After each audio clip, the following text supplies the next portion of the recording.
네, 안녕하세요. 미국 주식 멘탈 케어하기 멘탈이 전부다입니다. 네, 오늘 시장 약세였죠. 특히 나스닥이 안 좋았는데요. 나스닥은 장중 한때 1.3%까지도 하락을 했었습니다. 다만 장 후반에는 하락분을 약간 회복해서 마무리를 하긴 했습니다. 사실 오늘 딱히 떨어질 이유도 없었는데 떨어졌어요. 제가 어제 장마 전선이 스물스물 올라오고 있는 느낌이라고 말씀을 드렸는데, 오늘은 본격적인 장마가 시작됐다기보다는 지금 주가가 너무 최고가 근처에 있기 때문에 어느 정도 조정을 하고 있는 과정 정도라고 생각이 듭니다. 제가 맨날 시황 정리를 하고는 있지만 사실 시장이 하루 오르고 또 하루 내리는 데는 그다지 큰 이유가 없는 경우가 많습니다. 가끔 호재나 악재에 너무 초점을 맞추시는 분들이 계시는데, 주식시장 뉴스의 구할은 나중에 끼워 맞추기입니다. 예를 하나 보여드리겠습니다. 오늘 야후 파이낸스에서 주식시장 하락 이유 중 하나로 중국의 GDP 저조를 들었습니다. 중국은 2분기에 GDP가 7.9% 상승했는데요. 이건 1분기에 18.3%의 거의 반토막이고, 그리고 시장 기대치인 8.1%보다도 낮았습니다. 그래서 글로벌 경제 회복 둔화에 대한 우려가 가중됐고 주가 하락에 일조했다는 것인데요. 근데 정작 발표가 났던 오늘 상해 지수는 1% 올랐습니다.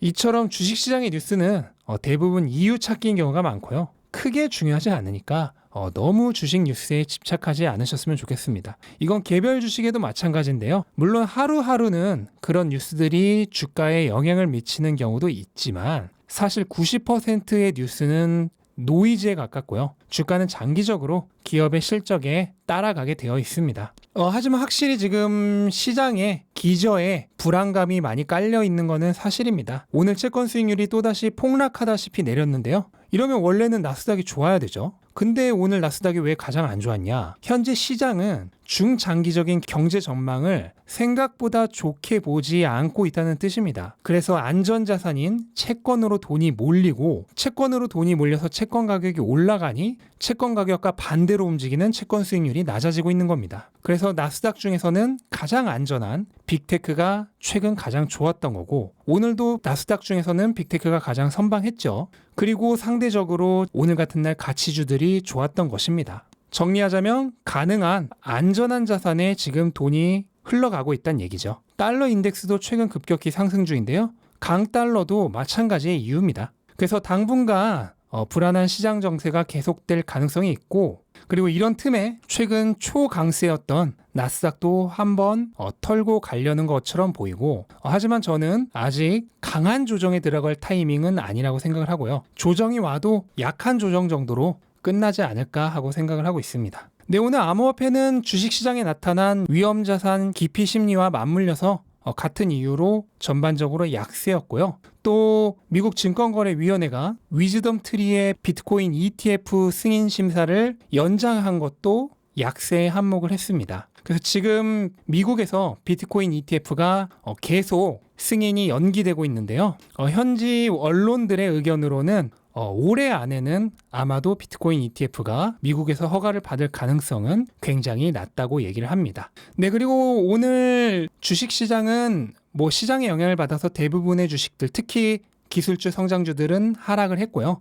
거의 대부분의 주식들이 시장과 같이 움직였습니다. 그래서 개별주를 여러 개 따로 볼 필요는 없을 것 같고, 그냥 특징주 몇 개만 보자면요. 오늘 TSMC가 실적 발표를 했죠. 그래서 매출이 전년 동기 대비 20%, 그리고 영업이익이 11% 증가했는데요. 다만 실적과 가이던스가 시장 기대치를 충족시키지 못해서 장전에 실적 발표 후 5% 넘게 하락을 했습니다. 다만 자동차 업계에는 아주 희망적인 소식을 하나 던져줬는데요. 실적 발표 후에 컨퍼런스 콜에서 자동차용 반도체 부족이 3분기부터 완화될 것이다 라는 얘기를 했습니다. 다만 전체적인 반도체 부족은 내년까지도 빠듯한 상황이 이어질 거라고 얘기를 했어요.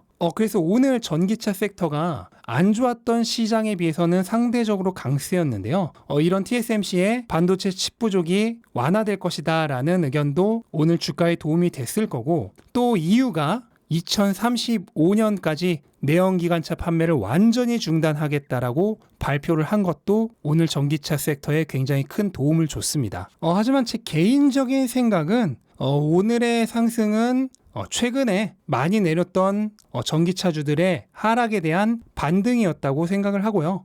오늘 하루 상승했다고 전기차 약세가 완전히 끝나서 내일부터 다시 상승 이렇게 될 거라고는 생각하지 않고 조금 더 바닥을 다지는 시간이 필요하지 않을까 생각하고 있습니다. 네, 그리고 엔비디아는 오늘 드디어 정말 강한 하락이 나왔죠. 엔비디아에 대해서는 뭐 계속해서 최근 몇 주간 지속적으로 말씀을 드렸습니다. 주식 분할 전에 한 발 앞서서 차익 실현 매물 나올 거라고 했는데 오늘 실제로 그런 모습이 나왔고요.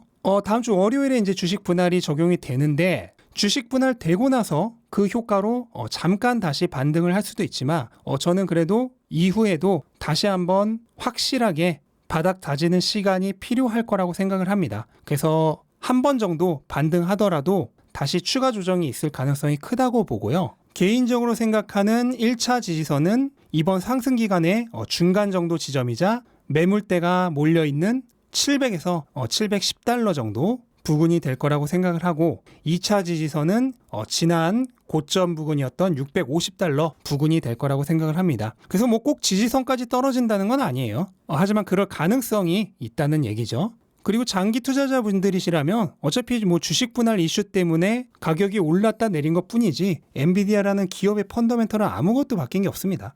그러니까 뭐 전혀 걱정하실 필요 없고 주가가 생각 이상으로 빠진다면 추가 매수의 기회로 삼으시면 되겠습니다. 네, 오늘 그리고 빅테크는 나스닥과 뭐 같은 움직임이었죠. 그래서 뭐 따로 다루지는 않겠습니다. 그래서 마찬가지로 최근 많이 올랐기 때문에 오늘 드디어 한번 조정이 나온 거라고 생각을 하고 그래서 뭐 내일까지 떨어질지 월요일까지 떨어질지 그런 거는 예상할 수 없지만 일시적인 조정이라고 생각을 하고 조정이 끝나면 다시 오를 가능성이 크다고 보고 있습니다. 네, 그리고 테슬라는 사실 장 초반까지만 하더라도 전기차 섹터와 같이 움직이면서 강세였는데요. 나스닥이 무너지면서 같이 무너졌습니다. 그래서 뭐 크게 하락한 건 아니지만 약하게 하락을 하면서 마무리가 됐는데 오늘쯤 반등을 기대하셨던 분들은 장 초반에 반등만 보고 기분이 좋으셨을 텐데 정작 하락으로 끝나서 많이 기분이 안 좋으실 것 같습니다. 하지만 특별한 이유가 있어서 하락한 것은 아니기 때문에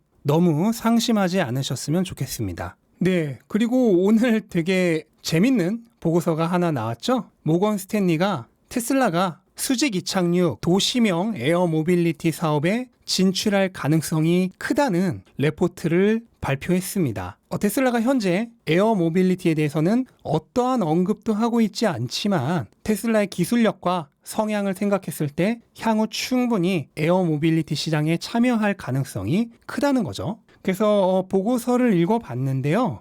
뭐 솔직히 결론부터 말씀드리면 소설입니다. 거의 완벽한 소설인데 그래도 간략하게나마 소개를 드리자면 모건 스탠리는 테슬라의 전기차에 대한 기술력이 이 에어 모빌리티에도 그대로 적용될 수 있다고 얘기를 합니다. 테슬라는 지금도 정비소에 갈 필요 없이 웬만한 건 다 소프트웨어 업데이트로 처리를 하죠.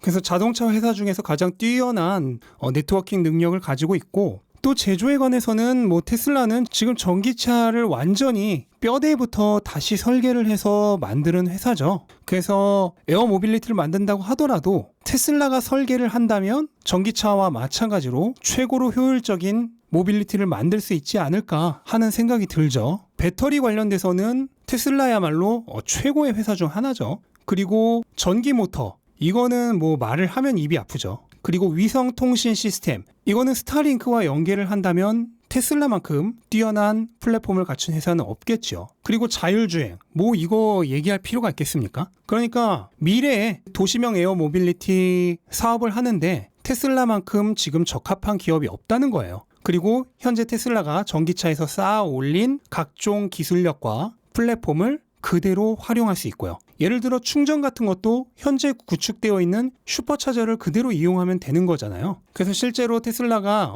에어 모빌리티 사업에 참여만 한다면 굉장히 큰 가능성이 있다고 얘기를 하고 있고요. 그래서 모건 스탠리는 2050년까지 이 도시명 에어 모빌리티 사업의 시장 규모를 9조 달러로 보고 있고요.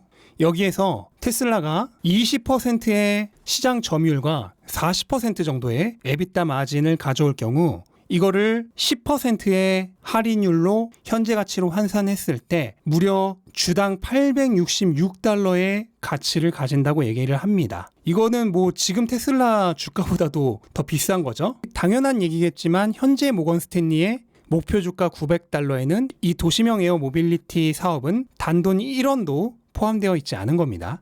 그래서 저는 사실 모건 스탠리가 굉장히 보수적이고 합리적인 보고서를 많이 쓰는 회사인데 이런 보고서를 썼다는 것에 굉장히 놀랐고요. 하지만 가능성은 충분히 있다고 생각합니다. 테슬라가 기술적으로 못할 게 하나도 없죠. 아니 오히려 한다면은 테슬라 말고 다른 회사가 떠오르질 않죠. 그래서 저도 언젠가는 충분히 테슬라가 에어 모빌리티 사업에 참가할 것이라고 생각은 하고 있습니다. 하지만 당분간 적어도 한 5년간은 뭐 사실 고려할 가능성은 거의 없다고 생각을 하고요. 하지만 분명 언젠가 한 2070년 즈음에는 테슬라가 우리가 모두 어릴 적 한 번쯤은 꿈꿔왔던 하늘을 나는 자동차도 만들고 있지 않을까 하는 상상은 해보았습니다. 네, 이렇게 오늘 시장 정리하겠습니다.